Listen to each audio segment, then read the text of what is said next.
Welcome back to the channel, guys, and in this video I'm going to talk to you all about my most favourite rig over the last 12 months. It's probably the most versatile rig that you can get, and I'm going to show you exactly how to make it and what you need.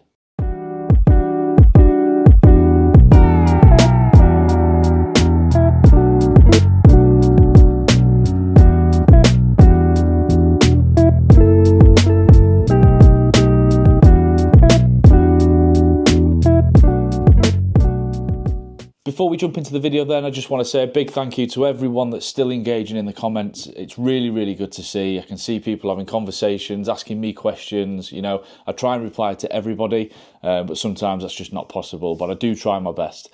Thank you for all of the subscribers as well. We're really getting close to that 1,000k now. So I'm really looking forward to getting to having 1,000 subscribers and then seeing where we can push from there. See if we can maybe get 5,000, 10,000, you know, just keep this channel growing. So thank you for the support. Let's get into the video. For the majority of my fishing over the last 20 odd years, I'd say that the rig that I've used the most exclusively has got to be the Ronnie rig. For me, it was a game changer. When I first started using that, from when I began fishing, which, you know, I think everyone starts off on a standard hair rig when you start carp fishing, just to see if you like it. Once you start catching on that, then you start developing your tactics and start developing the rigs that you're making. So the last 20 odd years, I'd say exclusively I've been using the Ronnie rig. However, over the last 12 months, I've come to realise that there are more rigs out there, and some are better than others. But the key thing that separates this rig from the Ronnie rig, in my eyes, is its ability to be fished bottom bait and pop-up. Yes, you can do that with the Ronnie rig. However, it's quite difficult to really maximise that pop-up distance off the deck. So if I wanted to fish a Ronnie rig, generally I'm probably fishing it maybe an inch and a half off the deck. However, with the rig that I'm about to show you how to make, the possibilities are endless. You could go an inch off the bottom, you can go 3 inches off the bottom. So for me, this is a really good rig, and it's a game-changing rig for me. And there's also one other tip and one other benefit to this rig that I'm going to show you, and that'll come later on in the video, so stay tuned so you don't miss that. The rig that I'm talking to you about then is no other than the multi-rig. Now, there are hundreds of variants of this multi-rig and how you want to go about it. However, this is my take on the multi-rig. I do it similar to other anglers, and you know, some people do change things and tweak things along the way, but I'm going to show you exactly what you need to make my version of the multi-rig, and I'm going to take you through the steps on how to do that now. So first things first then, before we get into actually making the rig, we need to understand what we need components wise, okay? So there are very little for this rig, which makes it super simple to make because there are very few parts to it. So the first thing we're going to need is a chosen hook link material. So whether that be any brand that you want to choose, okay? However, for me, it's always going to be a coated braid. Something that's subtle, something that blends into the environment that you're fishing on. So if you are fishing a weedy lake or whatever, maybe you're looking for a green tinge to it. If you're fishing gravel or clay, then obviously matching the colours there. But for me, where I fish, it's going to be none other than Catran's Tarantal, okay? This is a really good hook link. I have done videos on this material as well, so you can go and check those out. However, just pick a coated hook link that suits you, okay? So we're going to need some of that. The next thing we're going to need is a knot puller or two, okay? Obviously 2 makes it easier for this rig, but you can just get away with using 1, okay? I'm using here a branded one, and I'm also using the Catran 5-in-1 multi-tool, okay? So it's got the line stripper as well on the top, as well as the actual puller itself. We're going to need the stripper, so if you haven't got this particular tool, then make sure that you've got a line stripper as well. The next thing we're going to need then is a hook. So the hook of my choice is going to be an offset chod, okay? So we've got the outturned eye on there as well. Hook size, really, you're looking at anywhere between a 4 and a 6. Obviously, it all depends on what fish you're targeting. If you are looking for the smaller stuff, or if you want to look for the bigger carp and deter those nasty bream, then pick a bigger hook size and a bigger bait. Okay, so hook done. The next thing we're going to need then is we're going to need to mount our baits and our hook baits. Okay, so the way that I do it, obviously there's two ways. I have some in my rig safe which have bait swivels on, okay, so that I can maybe string them up together if I want to make a snowman rig or whatever else. Then I can just obviously put some bait floss on and cinch it down that way. However, in this episode, in this particular rig, I am going to make one using a bait screw. Now, this bait screw that I've got here is from RC Tackle, okay, and this one has the swivel on the end, so it just encourages maximum movement of that bait and allows the hook to really turn round and nail that bottom lip, okay. The next thing we're going to need then is either a bait stop or a 3mm bore bead, okay. This is important, this needs to go on the rig. And last but not least, we need to weigh the rig down. Now, I like to fish this particular rig. I don't like to bother sort of critically balancing it as such. I like it to be weighed down quite a lot. This rig I'll use to get them to grub around a bit, so I don't want this wafting around all over the place. I want it to be in a fixed position, okay? There's going to be enough movement at the actual rig end. So putty for me on this rig. If you are struggling with crayfish in your waters, then I'd opt for a reasonably large split shot. And I'll show you exactly where to mount that and the putty later on in the video. Okay, so now we have all of our components. There is one other thing that we do need, and that is a decent pair of scissors. Okay, so these are from RC Tackle again. These are the Catran ones. Okay, so really good scissors. I've done another review of these. I've done a short on YouTube as well, so you can see these and a review of those on there. So, getting into it then, the first thing we're going to need to do is take a length of our chosen coated braid, okay? So, for me, because this Catran stuff is really well priced and you get loads on the spool, I like to just take plenty and snip the excess off. For me, it doesn't really matter. There's no point being stingy with it, because if you do make your rig too short, it's a waste anyway. So, just take off plenty. Obviously, don't go taking meters and meters, but, you know, you're looking at maybe a foot. For me, all right, just under a foot's worth. So we'll snip that off. So now we have our length, our chosen length, okay? Okay, so now we have our chosen length, okay, of our coated braid. All we're going to do is tie 2 loops in the end. This can be fiddly if you've got big hands like me. However, we're just going to do 2 basic loops at the end, okay? For me, I've never had these fail on me, so, you know, I suppose if you are targeting massive carp, then you can go ahead and just do a figure of 8 maybe, but essentially we want 2 loops at either end. So I'll show you the size that you need as we get down to it. So obviously we've got one done there. I'm going to just pull that tight. Important when you're pulling knots tight is to actually moisturize them. So I'll just, a little bit of saliva, pull that nice and tight. Okay, so this loop is going to end up going onto your quick change swivel on your actual leader itself, or you can loop to loop it through, which is what I do. I just loop to loop, so i.e. when the rig's made, popping that through the swivel at the end of the leader and then popping everything through. So if you are doing that, make sure it's big enough to take your boilie and your hook and everything all the way through, okay? However, if you're just using it on a QC swivel, then you can just connect that straight up. There'll be an anti-tangle sleeve going over that to protect the knot and protect it and stop it from falling off, okay? The loop at this end, however, this is going to be dictated on how high you want your, if you're going to fish it pop-up style, how high you want that pop-up off the deck. So for me, on this rig itself, I'm going to look to maybe have it maybe an inch popped up, maybe a little bit more, okay? The more you do this, the more accurate you'll become. So for me, it's going to be another overhand knot, okay? Only this time, it's probably going to be a little bit smaller than the first one that we did, which makes it even more difficult. So what we can do is just thread that through there and then pull the whole thing through like so. Okay, so this one now then, so I'm going to pull it down, I'm going to pull it all the way down. So for me, the ideal, you can move these by just sliding the whole knot down. So for me, that's probably going to be about right.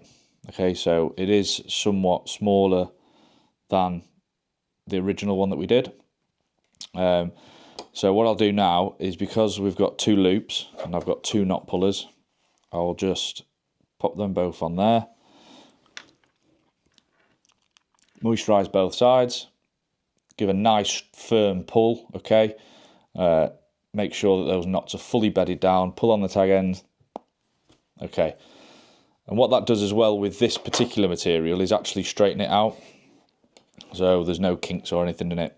So from here then, we'll just simply trim off our tag ends, get them out of the way, just tidy the whole rig up.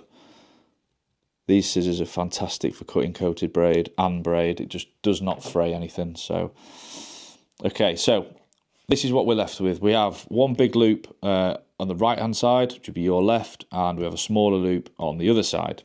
The smaller loop is going to take the hook and the bait. Okay, so now that we have both of the loops in our hook link material, the next thing that we're going to need to do is actually trim a small section, or strip back a small section of the actual coating itself. And I'll explain how to do that. All we're going to do then is grab my stripping tool and the actual length of line itself. So for me, what I'm going to look to do is get the small loop, which is what's going to be on the hook, okay? And you'll see the big knot which has made the loop, okay? What I'm going to do is a little bit further down from that, maybe a centimetre or 2, okay? I'm just going to strip back some of that coating, like so. Strip that back like that. So you'll see there now that I've actually stripped back some of that coating, and what this does is this enables the movement of the rig, okay? So with the coating it wouldn't move very well, however having this little bit now means that it's movable, so when the fish does come and take the actual bait itself, there's going to be some movement there. Once we've managed to get some movement into our rig, then the next thing that we're going to look to do is just put a small granny knot just near the broken section. I'll tell you exactly where to put that now. So some of you might wince at this, and yes, I am putting a granny knot in a fishing rig. Like I said before, granny knot, yeah, some people will say that it's weak. However, I've never had any issues with mine. So what I'm going to do is I'm just going to put a granny knot at the bottom end of the stripped out bit, so away from the rig end. I'm going to put a granny knot, and by doing that, all I do is just create a loop like so, thread the rest of it through and pull tight, and it'll naturally just fall where we need it. So you can see that loop now. So this is the rig end, okay? This is where the hook's going to go. We've got the knot for the actual loop itself, and then we've got the stripped out section, then the granny knot, and then the rest of the rig. The reason that we put that small granny knot on the actual rig itself is because we need something for the putty to hold on to, okay? Obviously some putties are better than others, however there's no harm in having a small knot there that we can put our putty around, okay? And we can mould it around that so that when we're casting out, it isn't sliding down the rig and isn't messing up with the mechanics. So that's the reason for the granny knot. The next thing that we're going to need to do then is, obviously now we're going to start building the actual rig itself, which is putting the hook on there, the bait screw and the bait stop. So I have my components here. I have my hook length, I have my hook, my bait screw and my bait stop. So the first thing we're going to do then is grab our hook end of the line, if that makes sense. Okay, so we've got our broken section there, and all we're going to do then is pinch the end of this line, okay, so that we create almost a point. Because what's going to happen now is we're going to get the hook and we're going to just thread it through the front of the hook itself, the hook eye, so it looks something like that. Okay, from there all we're going to do is do the same thing again, pinch it so we can create a little point, and then we're just going to thread on our bait screw like so. So should have something that looks a little bit like that. And then all we're going to do from here is bring our looped section over the hook, okay, like so. And then when that's on, it will look something like that. So we can see we've got our stripped out section, and then we've got the actual bait itself, okay, the bait screw itself. From there then, last thing to finish it off with is going to be the hook bead itself, okay. So I actually like to put these on backwards just for this rig. The reason why is what this bait stop does, or what the bore bead does, I prefer using bore beads but I haven't got any left, is it just stops the whole rig from sliding down to the hook eye. So you'll understand when it's set up now. Pull that bait screw over the bait stop itself, like so. And what that does is it acts like a bit of a stop. So that's pretty much the finished rig. So you can see there that the bait stop is actually stopping the actual main line here from pulling down to the eye, which would then cause the rig to fail. So by having a bait stop or a bore bead on there, just enables you to have confidence in that rig that it's not going to slide down. So this is pretty much the rig done now. You know, we can see it in all its glory. The one last thing that we do need to do is add our putty. So for me, it doesn't really matter about it being critically balanced. I don't prefer it with this rig. Just get some putty on there, or a split shot if you are struggling with crayfish, okay? Just get plenty of putty. You know the drill. We'll just roll it round in our fingers to get it warm. And then all we're going to do, roll a little sausage. And we're going to basically grab the rig, if I can, off this table. There we go. And we're just going to look for that granny knot that we made earlier.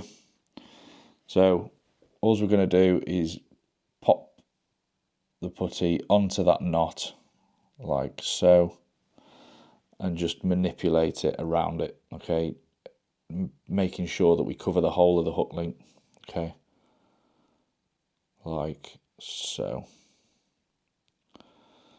So it might look like a lot of putty, but as I mentioned, I'm not a big fan of having this critically balanced, to be honest. I like it quite heavy, so that's the rig. That is the rig complete now. There is nothing else to do other than mount a bait, which is, I'm pretty sure we can all do that. We just screw it on. So that's the rig. You know, it is a fantastic rig. It's really versatile.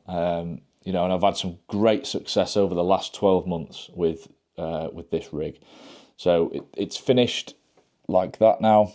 Okay, so got all the components. We've had a step-by-step on how to make this rig. So we can either fish it as a bottom bait, okay, or popped up, okay. Always check your rigs in the edge first, just to make sure that you don't need any more putty and it's not floating up off the deck, okay. The great thing about this rig, though, for me, is obviously I'm a big advocate of sharpening hooks, okay. I know that they are sharp out of the packs. However, you can always hone them and get them sharper, remember that. So whether you use the Nash Hook Doctor like myself, or if you use files, great. If you're not using either of those, then please go and buy some, because it's an absolute edge having razor sharp hooks. So other than that, once the hook starts to become unfileable, i.e. you've used it too many times, or there is just a burr on there when it's been coming in that you just can't get rid of, the best thing about this rig is you actually don't need to make another rig. All we'll simply do is remove the bait stop and bait screw and just pop the whole rig out, and we can just change the hook. So we can leave everything the same. All we're doing is basically just removing the hook, and then obviously reinstalling a fresh hook, a freshly sharpened hook, and then the bait screw and bait stop, and then you're good to go. You can cast. So it's really good. We don't have to make another rig. There's no, steaming of sleeves or anything like that. It's just really simple, really effective rig. And for me, it's great because you can go to a venue, put the 2 or 3 rods out, have them all popped up. If nothing's working, you can bring one in, you can drop it, put another bait on, have it on bottom bait. And you can obviously make multiple of these. So if you wanted one that's literally an inch off the deck, you can have that. If you wanted one that was 3 inches off the deck, you could make one like that. So it's really, really versatile. The only other thing, it's personal preference, but I would use an anti-tangle sleeve. However, this double overed section, if you didn't use an anti-tangle sleeve, would suffice. It would still kick that rig out. But for me, extra security, I will have an anti-tangle sleeve on it, certainly if I'm using QC swivels. So I really hope that you've enjoyed this video and you've managed to get something from it. If you've never used a multi-rig, then please give it a go. You've probably got all of the components that you need anyway. It's just a different rig to make, and it's another rig to have in your arsenal. Once again, thank you for commenting on all of the videos, and if you did like this video and you're looking at making this, then please drop me a comment below. Please like this video, and please don't forget to subscribe to the channel because it really helps a lot. Like I said, I'm trying to get to that 1,000 and then see where it goes from there. But other than that, there are plenty of videos coming. I've been grafting hard after work, making these videos for you guys. So yeah, let me know if they're in the comments below, if there is anything that you need a review on. I have got a request coming through for a review on my reels, so that will be coming soon. Those are the Nash LR 6000 reels, which I have on my sawn-offs. So that will be coming very soon. So thank you for the comment. That is in the process of being edited now. Other than that, that is me, and I will see you in the next one.